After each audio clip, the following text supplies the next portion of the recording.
আজকে রেডি করে নিয়েছি ঝিঙে দিয়ে তিল বাটা দিয়ে রুই মাছের ঝোল রেসিপি। খেতে কিন্তু দুর্দান্ত স্বাদের হয়েছে। এইভাবে বাড়িতে একবার ট্রাই করবেন, আশা করি ভালো লাগবে। নমস্কার বন্ধুরা, টেস্টি অ্যান্ড ওয়ান বাইট চ্যানেলে আপনাদের স্বাগত। বন্ধুরা কেমন আছেন? আশা করি আপনারা ভালোই আছেন। আজকে যে রেসিপিটা নিয়ে আমি হাজির হয়েছি, তিল বাটা দিয়ে আর ঝিঙে দিয়ে রুই মাছের ঝোল রেসিপি। প্রথমে আমি লবণ আর হলুদ দিয়ে মাছটাকে মাখিয়ে নিলাম। যে সকল বন্ধুরা ভিডিওটাকে দেখছেন তাদেরকে অনুরোধ রইল পুরো ভিডিওটা দেখার জন্য। আর যে সকল বন্ধুরা আমার চ্যানেলটিতে নতুন আছেন তাদেরকে অনুরোধ রইল পুরো ভিডিওটা দেখে যদি আপনাদের ভালো লাগে লাইক সাবস্ক্রাইব করতে কিন্তু ভুলবেন না।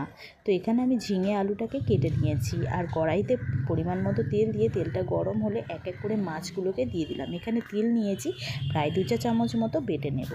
আর মাছগুলোকে উল্টে পাল্টে লালচে লালচে করে আমি ভেজে নিচ্ছি।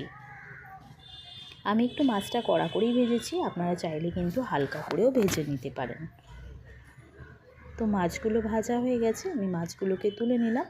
ওই তেলের মধ্যে দিয়ে দিলাম অল্প পরিমাণে গোটা জিরে আর দিয়ে দিলাম 2টো শুকনো লঙ্কা, দিয়ে নাড়াচাড়া করে নিয়ে এর মধ্যে দিয়ে দিলাম আলুগুলোকে দিয়ে এবারে ভালো করে নাড়াচাড়া করে নিলাম।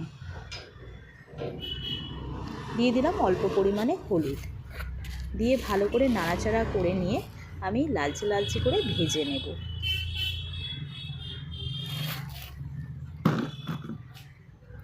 এর মধ্যে আমি ঝিঙেগুলোকে কেটেছি ঠিক এইভাবে আমি এর মধ্যে দিয়ে দিলাম। ঝিঙেগুলোকে দিয়ে ভালো করে নাড়াচাড়া করে নিচ্ছি। এবারে দিয়ে দিলাম আরও 1/2 চা চামচ মতো হলুদ গুঁড়ো। একটা মিডিয়াম সাইজের পেঁয়াজকে কুচি করে রেখেছিলাম, সেটাই হাতের সাহায্যে ভেঙে নিয়ে এর মধ্যে আমি দিয়ে দিলাম। দিয়ে ভালো করে নাড়াচাড়া করে নিলাম। করে নিয়ে এর মধ্যে স্বাদ অনুযায়ী লবণটা অ্যাড করে দিলাম। দিয়ে ভালো করে নাড়াচাড়া করে নিয়ে এর মধ্যে আমি আদা বাটা আর কাঁচা লঙ্কা বাটাটা দিয়ে দেবো। 2 চা চামচ কিন্তু আমি এখানে যে তিলটা নিয়েছিলাম সেটাও বেটে নিয়েছি। তো দিয়ে আদা আর কাঁচা লঙ্কা বাটাটা দিয়ে ভালো করে নাড়াচাড়া করে মশলাটাকে জল দিয়ে ভালো করে কষিয়ে নেব।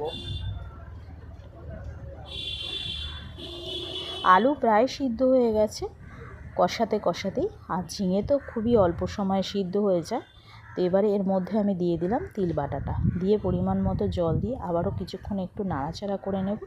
করে নিয়ে আমি এর মধ্যে একেবারে পুরো পরিমাণ মতো জল দিয়ে দেব পুরোপুরি সিদ্ধ হওয়ার জন্য।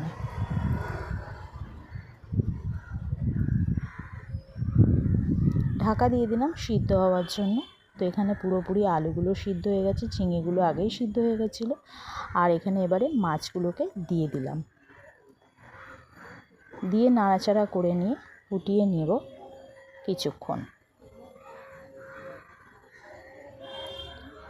রেডি হয়ে গেছে মাছের ঝোল। এবারে আমি এটাকে নামিয়ে নিলাম।